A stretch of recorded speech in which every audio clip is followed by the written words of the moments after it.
just checking in from Dallas. I'm in Dallas. I just had two really fun clothes. Oh, that's a good start. Two fun shows at Dallas Comedy Club.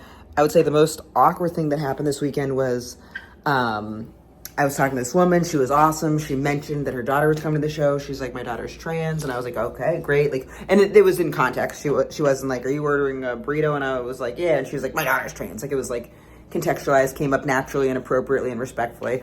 Also, I didn't wear the shirt once this weekend. You ever have those things where you pack a shirt or pack something, but then you just like, it's a shirt I continually never wear. And I just changed into it now because I got really sweaty. So I put this one on, but it's like, never wore it, probably never gonna wear it, but I guess it's a sleeping shirt. So she goes, wait, let me just start by saying this is ADD Unleashed. She goes, you know, it was like a within reason, my daughter's trans. I said, oh, good for her. She was like, yeah, we talked about that.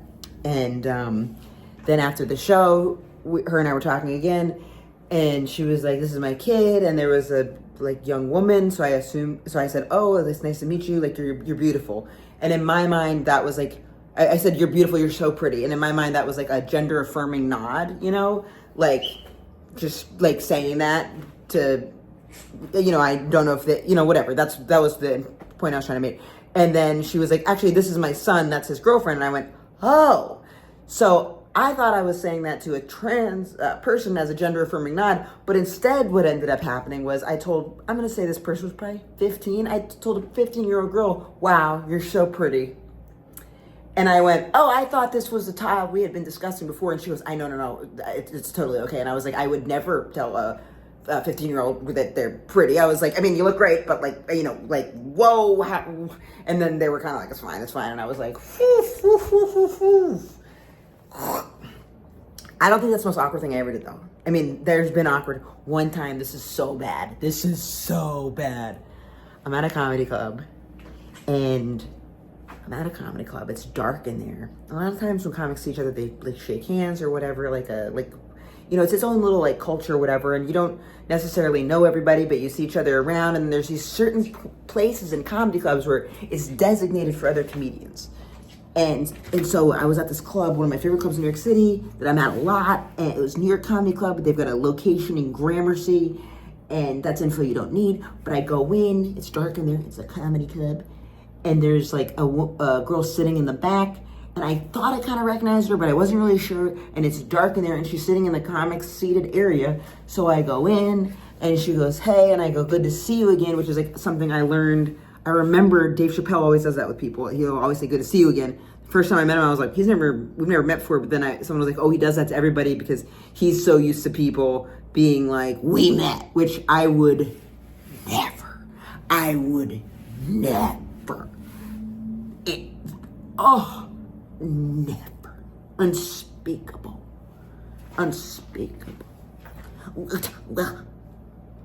I find that a little snivelly. Maybe I'm wrong, but there's a way to do it other than being like, we met. And it's like, okay, well, maybe that's on you. Maybe you didn't remember you for a motherfucking reason. Or you don't know what's going on and with what. Or there's another, or just tab it. But saying like, we met. Like, I don't know. That, you know, when the ick thing, there's a little bit of ick with that.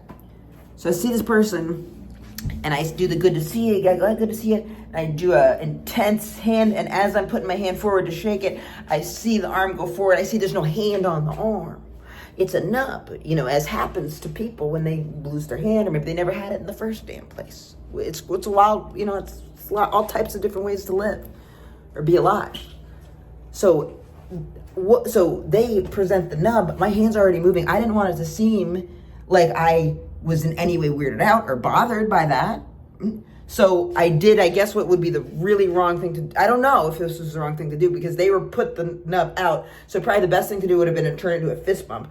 But I didn't, mental dexterity, I didn't like calculate that quick. So I grabbed the nub and I did a full shake.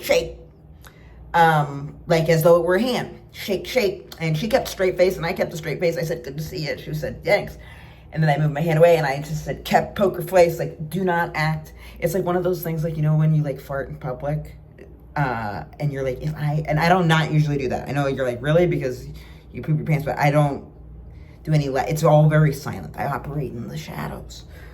But it's like you're like, if you fart and there's no sound to it, but you're like, if I just keep it real, if I just act like there's no way I farted in this place, that type of poker face, that is 100% what I did with the nub shaking situation. And I did that after telling a 12-year-old, you're really pretty. Like, what the fuck? I have a doctor's appointment July 2nd to see a GI doctor, and I'm really double timing. Ever since I did that last post about the 2 times in 1 week, I've been really trying to piece things together in terms of what's going on with like my stomach stuff, and really like trying to figure out. So I am seeing a GI doctor on the 2nd. We'll see. Also, another like quick like thing. I've been reading a book. I swear to God, a lot of times I'll hear about a book existing and I'll say, I read that book. I'm actually reading this book. It's really good. And it feels like a weird one to recommend to people because it's called You Are Not Smart. So it's like, hey, read this. It's called You're a Fucking Dumbass. Dumbass. The person telling you to read this book thinks you're a dumbass and they don't know how to say it. That's the name of the book. The book is called You're Not Smart. It's obligatory to hold it upside down at all times, even when you're reading it.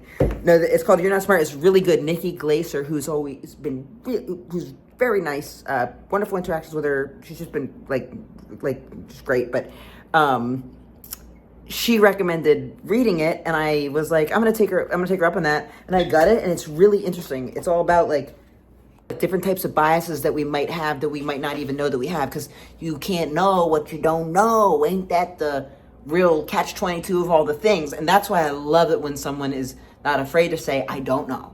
I don't know. Someone else might know, or I think I know, but I don't know how I think I know what I know. So let's bring in some different points of view, ideally contrasting ones, so we can all try to reach, a higher thought together. I mean, who gets to be the decider of that? I don't know. Some would say, but then others would say, I'm not even. So it's all about the different types of biases that we have. One of them's the confirmation bias, where it's like you look for things that you already believe and then you want to like co-sign that. Hello, like Facebook and social media algorithms and all that stuff. And then another one, different types of biases that we might have that we might not even know that we have, because you can't know what you don't know. Ain't that the real catch-22 of all the things? And that's why I love it when someone is not afraid to say, I don't know. I don't know. Someone else might know, or I think I know, but I don't know how I think I know what I know. So let's bring in some different points of view, ideally contrasting ones, so we can all try to reach, higher thought together. I mean, who gets to be the decider of that? I don't know. Some would say, but then others would say, I'm not even.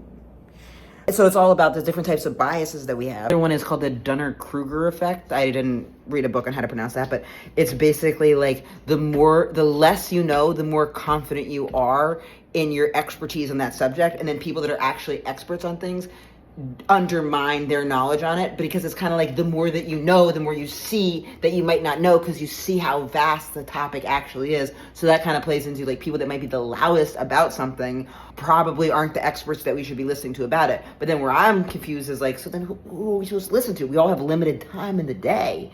So like it's a little, I haven't gotten to the part where it says what we're supposed to do, but I know being aware of things is definitely the first step. And it's made me like, it's just like, it's very like interesting. They had a chapter on procrastination, which I'll summarize for you too, but my brain isn't there mentally, and I have to begin my nighttime routine, which takes quite a bit. I don't have it on me, but when I'm at home by myself, I'll put on the mouth tape, I'll put this nasal thing on, eye mask. I mean, it looks like if someone broke in and were to kidnap me, they'd say, I can't handle that. They'd return